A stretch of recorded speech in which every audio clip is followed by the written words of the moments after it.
Jack et le haricot magique. Il était une fois un jeune garçon nommé Jacques, qui vivait avec sa mère dans une vieille ferme au cœur d'une vallée verdoyante. La vie de Jacques était simple, mais la pauvreté pesait lourd sur ses épaules. La seule richesse qui leur restait était une vieille vache nommée Blanchette, qui était leur seule source de nourriture.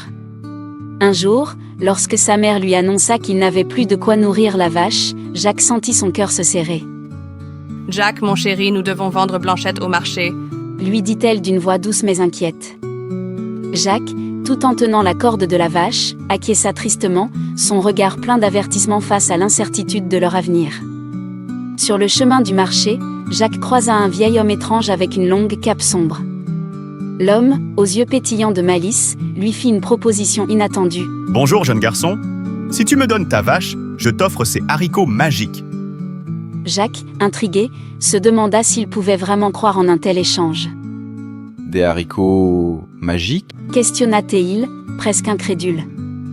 Le vieil homme sourit de manière mystérieuse, convaincu par l'idée d'une aventure, Jacques accepta le marché, échangeant Blanchette contre une poignée de haricots colorés. En retournant chez lui, le cœur léger mais le ventre vide, Jacques trouva sa mère dans une colère noire. « Tu as échangé notre seule vache contre des haricots ?» s'écria-t-elle, furieuse. Jacques, gêné mais déterminé, tenta de défendre son choix. « Mais ils sont magiques !» s'exclama-t-il, mais sa mère, exaspérée, prit les haricots et les jeta par la fenêtre. Alors que Jacques se tenait là, accablé par la situation, il n'avait aucune idée que sa vie allait bientôt changer à jamais. Le lendemain matin, Jacques se réveilla avec un sentiment d'excitation. En levant les yeux, il aperçut un gigantesque haricot qui montait dans le ciel, ses feuilles brillantes se mouvant doucement sous le souffle du vent. « Waouh, un haricot géant !» s'exclama-t-il, ébloui par cette merveille. Sa mère, lui criant de ne pas faire de bêtises, ne comprenait pas l'appel de l'aventure.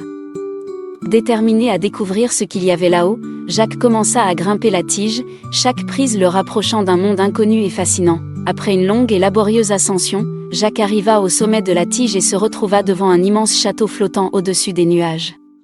Le spectacle était incroyable, et il n'en croyait pas ses yeux. À l'intérieur, il aperçut une géante bienveillante qui s'occupait d'une poule brillante pondant des œufs en or. « C'est une poule magique !» murmura Jacques, ébloui. Juste au moment où il s'apprêtait à s'approcher pour admirer de plus près cette incroyable créature, un bruit terrifiant résonna dans le château à la suite de l'arrivée du mari de la géante, un ogre colossal.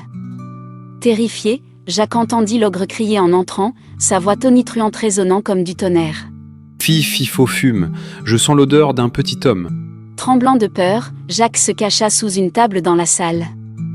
La géante, se doutant de la présence de Jacques, feignit de ne rien voir.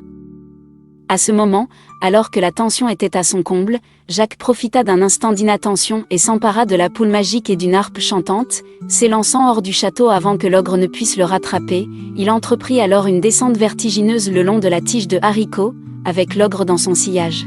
« Maman, apporte une hache, vite !» cria Jacques, le souffle court.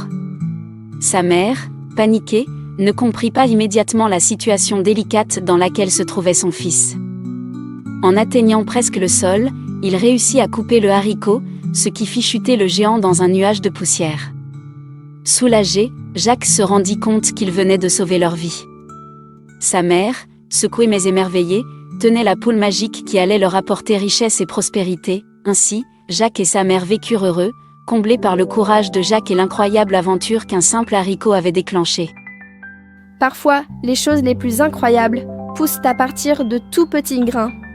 Murmura Jacques, en voyant leur ferme transformée, en plein essor et pleine de vie.